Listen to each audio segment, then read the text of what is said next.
मुझे रोज रात को कमरे में अकेले देखकर मेरा 18 साल का देवर मेरे पास सोने की जिद करने लगता था। एक बार जब मैं अपने पति की अनुपस्थिति में बहुत अकेली हो गई थी, तब मैं अपने कमरे में अकेली रो रही थी। मेरे देवर ने मुझे रोते हुए देखा और वह मेरे कमरे में आ गया।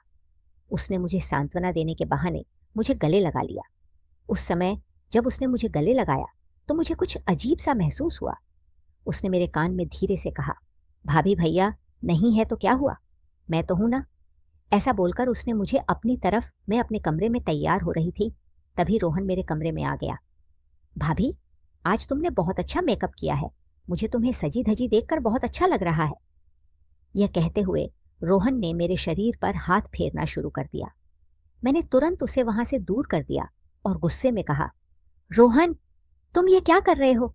अब तुम छोटे नहीं हो, तुम इस कमरे से अभी बाहर जाओ। तुमने जो साड़ी चुनी है, मैं उसे पहनकर बाहर आती हूँ। रोहन मेरा देवर था और उसकी उम्र अब 18 साल थी। रोहन हमारे ही घर में रह रहा था। पिछले साल ही सासू माँ का निधन हो गया। मेरा पति राजेश बिल्कुल अकेला था। घर संभालने के लिए कोई महिला घर में नहीं थी, लेकिन राजेश के अनुसार जब से मैं उस घर में आई, घर में एक नया जीवन आया था। मेरे और राजेश की शादी को अब 3 महीने हो चुके थे।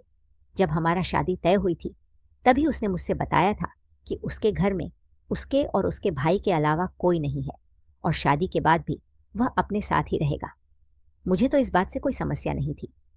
मैंने अपने पति के साथ साथ देवर के साथ भी धीरे धीरे घर में एडजस्ट कर लिया था। मेरा देवर रोहन देखने में बहुत हैंडसम था, रंग से बिल्कुल गोरा, लेकिन वह ऐसा था कि कभी कभी तो वह मुझे विदेशी जैसा भी लगता था। मुझे घर के कामों में भी रोहन बहुत मदद करता था। एक दिन मैंने उससे पूछा, तू ये सब परफेक्ट काम कहाँ से सीखा? तब उसने मुझसे कहा, माँ के जाने के बाद भैया के साथ कई दिनों तक मैं भी अकेला था। धीरे धीरे मैंने बहुत सी काम सीखे। रोहन जितना देखने में सुंदर था, उसकी बोलने की शैली भी बहुत अच्छी थी। वह जब बातें करता था तो किसी को भी उसकी बात सुनने का मन करता था। सब कुछ ठीक चल रहा था। घर में किसी भी प्रकार की कमी नहीं थी, बस कमी थी मेरे पति की। हमारे शादी को 3 महीने नहीं, अब 3 साल हो गए हैं, ऐसा मुझे लगने लगा था। राजेश को मेरे लिए समय ही नहीं था। रात को देर से काम से घर आता, खाना खाकर सो जाता। शादी के नए दिनों में पत्नी की भी कुछ इच्छाएं होती हैं, यह शायद उसे याद ही नहीं था। उसने मुझे बिल्कुल भी समय नहीं दिया और मैं चिड़चिड़ी होने लगी थी। एक बार रविवार के दिन राजेश को छुट्टी थी। उस दिन उसने पूरे दिन सोने का बहाना बनाया। रात को मैंने खुद उससे मिलने की कोशिश की। तब उसने कहा, मुझे कल सुबह जल्दी उठकर मीटिंग में जाना है, अब मुझे सोने दो। ऐसा कहकर उसने मुझे किनारे कर दिया और मुझे अपने से पीट करके सो गया। मैं उससे नाराज होकर बात करने लगी, लेकिन फिर भी उसने मेरी ओर ध्यान नहीं दिया और सो गया। उसके तो नींद में खर्राटे भी शुरू हो गए थे। मैं गुस्से में पूरी तरह से लाल हो गई थी। मैं उठकर बिस्तर पर बैठ गई। तब मेरी नज़र हमारे कमरे के दरवाजे पर पड़ी और मैंने देखा कि रोहन वहां हमारे कमरे की जासूसी कर रहा था। जैसे ही मैंने उसे देखा, उसे यह एहसास हुआ और वह वहां से भाग गया। तब मैं उसके कमरे में गई। वहां जाकर मैंने देखा कि वह अपने मोबाइल पर खेल रहा था और उसका चेहरा हल्का सा पसीने से भरा हुआ था। मैंने उससे कहा, रोहन, मैंने तुम्हें हमारे कमरे के बाहर देखा था। आज पहली बार तुम हमारे कमरे में झांक रहे थे, या तुम रोज ही अपनी भाभी को देख रहे हो? इस पर रोहन ने कहा, भाभी तुम समझ रही हो, ऐसा कुछ नहीं है। मैं तो पानी पीने किचन में आया था, तुम्हारे कमरे से आवाज आई, इसलिए मैंने देखा, बाकी कुछ नहीं। तब मैंने कहा, तेरा भाई बहुत बोरिंग है, उसके पास मुझे देने का समय ही नहीं है और इसी वजह से मैं तुम्हारे भाई पर चिढ़ गई थी मेरा। यह कहते ही रोहन ने कहा, भाभी तुम चिंता मत करो, भैया तो घर में है। फिर मैंने पूछा, रोहन तुम सही सही कहना क्या चाहते हो? उस पर उसने कहा, भाभी तुम्हें तो शाब्दिक खेल भी समझ नहीं आता। भैया अब गहरी नींद में है, वह सुबह उठेंगे और तुम दोनों में कोई विवाद हो गया है, इसलिए तुम रात भर करवट बदलते रहोगे। मुझे यह सब पता है, इसलिए अब तुम्हें फ्रेश करने के लिए मेरे पास एक बेहतरीन तरीका है। यह कहकर रोहन ने मुझे अपने कमरे के बिस्तर पर बिठा दिया और तेल की एक बोतल लेकर आया। फिर वह मेरे सिर की मालिश करने लगा। उसके हाथों के हल्के स्पर्श से मुझे बहुत अच्छा लग रहा था। मैं धीरे धीरे अपना गुस्सा भूलने लगी। सिर की मालिश करते समय उसने मेरे कंधे पर अपना तेल से भरा हाथ फेरना शुरू कर दिया। उस समय मुझे सच में शांति महसूस होने लगी। वह मालिश कर रहा था और मुझे कब गहरी नींद आई, मुझे भी पता नहीं चला। अगले दिन सुबह राजेश के जागने से पहले मैं रोहन के कमरे से बाहर निकल गई थी। राजेश का नाश्ता और डब्बा मैंने तैयार कर रखा था। राजेश और रोहन ने साथ में बैठकर नाश्ता किया। उसके बाद राजेश अपना टिफिन लेकर ऑफिस के लिए निकल गया। उसके जाने के बाद रोहन और मैं घर में थे। मैंने रोहन से कहा, तेवर जी, तुम्हें तो औरतों का मन कैसे रखना है, यह अच्छी तरह पता है। जरूर तुम्हारी कोई गर्लफ्रेंड होगी। ये सुनकर रोहन ने कहा, नहीं भाभी, तुम ऐसा कुछ मत सोचो। मेरी कोई गर्लफ्रेंड नहीं है और ना ही मैं कभी बनाना चाहता हूं। मुझे इन चीजों में कोई रुचि नहीं है। वह जब मुझसे बात कर रहा था तो भी मुझे उसकी रात की उस मुलायम स्पर्श की याद आ रही थी। कुछ समय बाद रोहन कॉलेज जाने के लिए निकल गया। फिर मैंने अपने घर के सारे काम निपटाए और बाकी दिन टीवी देखने में बिता दिया। रात को खाना हम तीनों ने साथ में किया।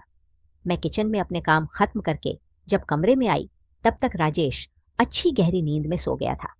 शायद वह बहुत थका हुआ था क्योंकि वह जोर से खर्राटे ले रहा था और इसलिए मुझे नींद नहीं आ रही थी। इसलिए मैं रोहन के कमरे में चली गई। मैंने देखा कि वह अभी भी जाग रहा था। उसके साथ बातें करने के बाद मेरे मन में फिर से हलचल होने लगी। मैंने उससे कहा, मुझे आज नींद नहीं आ रही है। शायद तुम्हारे हाथों से किए गए तेल की मालिश से मुझे अच्छी नींद आएगी। मैंने फिर से जोर देकर उससे मालिश करवाई। शायद मैं धीरे धीरे उसकी ओर खींचती जा रही थी, ऐसा मुझे लगने लगा था।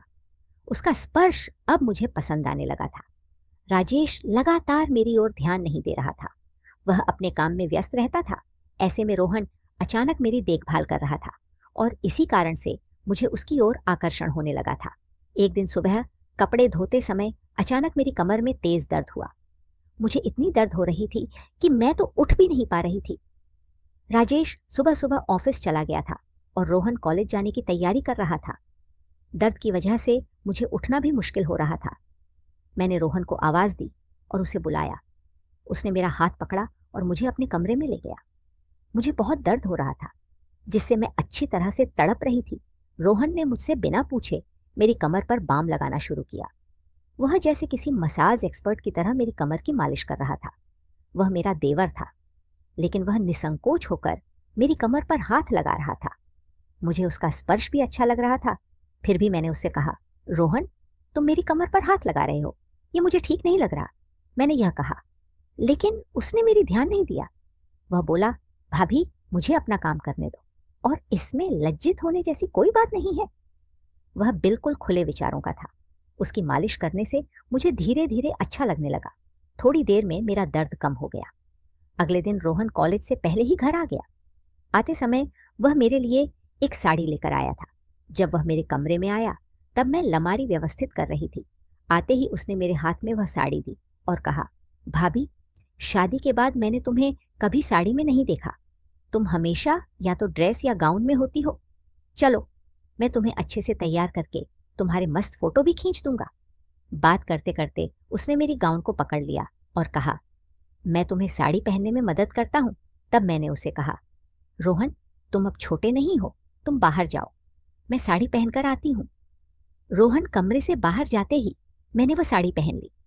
मुझे साड़ी में देखकर उसके चेहरे पर एक अलग ही खुशी थी। उसने मेरे लिए अपने हाथों से मेकअप किया। उसके मुंह से बार बार यही शब्द निकल रहे थे, भाभी, तुम कितनी सुंदर लग रही हो। मैं तो तुम्हारे सौंदर्य पर पूरी तरह से दीवाना हो गया हूं। मैं उसे सभी बातों को मजाक में ले रही थी।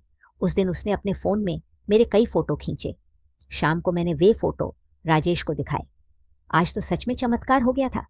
राजेश मुझे शाम को फिल्म देखने के लिए ले जाने वाला था। उस दिन हमने बाहर का खाना भी खाया। राजेश ने मुझे अपना समय दिया था, जिससे मैं बहुत खुश थी। आज का दिन मेरे लिए बहुत आनंदित था।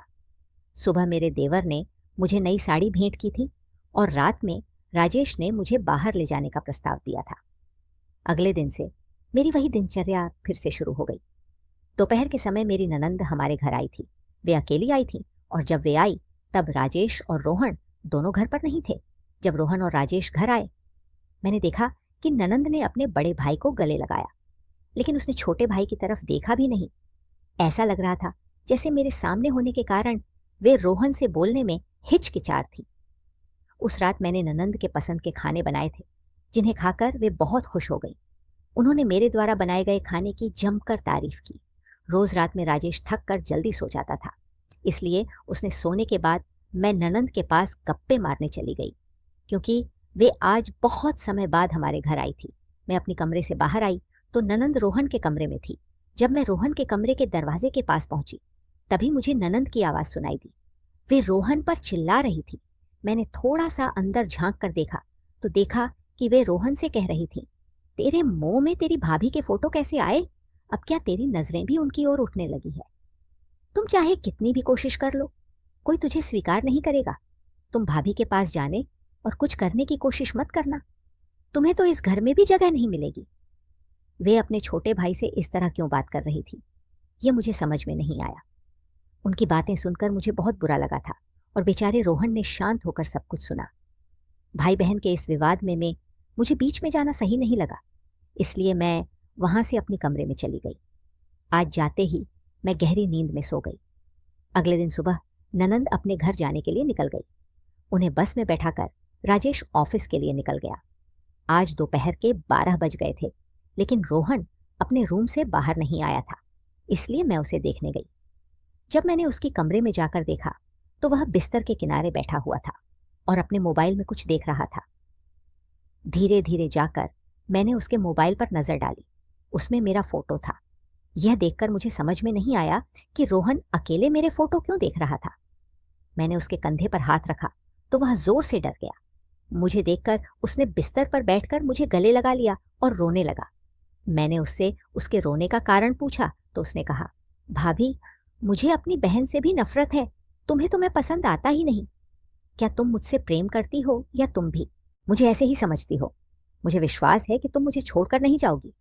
फिर वह फिर से रोता हुआ बिस्तर से उठ गया और मुझे जोर से गले लगा लिया। उसकी इस गले लगाने में मुझे एक अलग अनुभव हुआ। फिर मैंने तुरंत उसे अपने से दूर किया और कहा, रोहन, तुम्हारी छाती मुझे थोड़ी अलग लग रही है। इस पर उसने कहा, अरे भाभी, मेरी थोड़ी तबीयत ठीक नहीं है, इसलिए तुम्हें ऐसा लग रहा होगा। यह कहकर वह कमरे के बाहर चला गया। इतनी करीब से मैंने उसे पहले कभी नहीं छुआ था। जब वह बाहर गया तो मैंने उसके कमरे को सहेजना शुरू किया। उसकी चीजें उसकी बैग में रखते समय मुझे उसमें एक विचित्र वस्तु हाथ में लगी और वह थी सैनिटरी पैड। उसे देखकर मैं सोच में पड़ गई। मैं उस पैड को हाथ में लेकर खड़ी थी। तभी रोहन अपने कमरे से मुझे आवाज दे रहा था। मेरे हाथ में वस्तु देखकर वह बहुत घबरा आ गया। मैंने उसे कहा, रोहन, ये सारी चीजें तुम्हारे बैग में क्या है? यह तो महिलाओं की चीजें हैं। इस पर वह बोला, मेरे दोस्त ने मस्ती की होगी। फिर भी मैं रोहन की बातों पर विश्वास नहीं कर पा रही थी, इसलिए मैं वहां से बाहर चली गई। जब रोहन स्नान करने गया तो मैंने बाहर से जाकर उसके स्नान के बाथरूम में झांक कर देखा। जब मैंने अंदर नजर डाली तो मैंने उसे देखकर चौंक गई। फिर मैं वहां से भागकर घर में आ गई। जब उसकी स्नान हो गई तो वह बाहर आया। मैंने उसे रोक कर कहा, रोहन, मुझे तुमसे बात करनी है। मैंने तुम्हें स्नान करते हुए देखा है। यह सुनकर रोहन रुक गया और बिना कुछ कहे बाहर चला गया। मैंने राजेश को फोन करके उसे घर बुलाया और उसे सब बातें बताई। राजेश ने कहा, रोहन कौन है? इसकी मुझे पूरी जानकारी है। उसने आगे बताया, रोहन मेरा भाई नहीं बल्कि बहन का बेटा है। जब वह बड़ा हो रहा था तब हमें उसके बदलते व्यवहार का एहसास हुआ। जब बहन और जीजा जी को इस बात का पता चला तो उन्होंने उसे अपने घर से निकाल दिया। लेकिन जो भी हो रहा था उसमें रोहन की कोई गलती नहीं थी, परंतु बहन और जीजा जी इस बात को समझने के लिए तैयार नहीं थे। जब उन्होंने उसे घर से निकाल दिया तो मैंने उसे अपने घर लिया और उसे भाई की तरह रखा। उसने अपने माँ बाप को खो दिया, लेकिन मैं नहीं चाहती थी कि तुम भी उसे नफरत करो। इस मैंने तुम्हें रोहन की सच्चाई से दूर रखा। मैंने उसे सामान्य व्यक्ति की तरह घर में रहने को कहा। रोहन की सच्चाई सुनकर मेरी आंखों में आंसू आ गए। मैंने ननंद का रोहन के प्रति तिरस्कार अपनी आंखों से देखा था। मुझे इस बात का बिल्कुल अंदाजा नहीं था कि रोहन की मनोदशा क्या होगी। उस दिन देर रात तक रोहन घर नहीं आया। राजेश ने कहा, मुझे पता है वह कहाँ होगा। राजेश मुझे एक वृद्धाश्रम में ले गया जहां रोहन कुछ बुजुर्गों की सेवा करते हुए दिखाई दिया। मुझे देखते ही उसकी आंखों में भी आंसू आ गए। मैंने उसके पास जाकर उसे गले लगाया और कहा, रोहन, मुझे सब कुछ समझ आ गया है। अब तुम्हें बिल्कुल भी डरने की जरूरत नहीं है। आगे से मैं और राजेश तुम्हारे केवल भाई बहन नहीं बल्कि तुम्हारे माता पिता हैं। मेरे इन शब्दों को सुनकर रोहन और भी भावुक हो गया। रोहन बहुत होशियार था। हमारे बच्चे के जन्म के बाद भी हमने उसे अपने बड़े बेटे की तरह प्यार दिया। राजेश ने उसे जो पढ़ाई करनी थी वह करवाई। आज रोहन का अपना एक बड़ा पार्लर है और वह गर्व से अपने पार्लर में अपनी पसंद का काम कर रहा है। हमें रोहन पर गर्व है दोस्तों।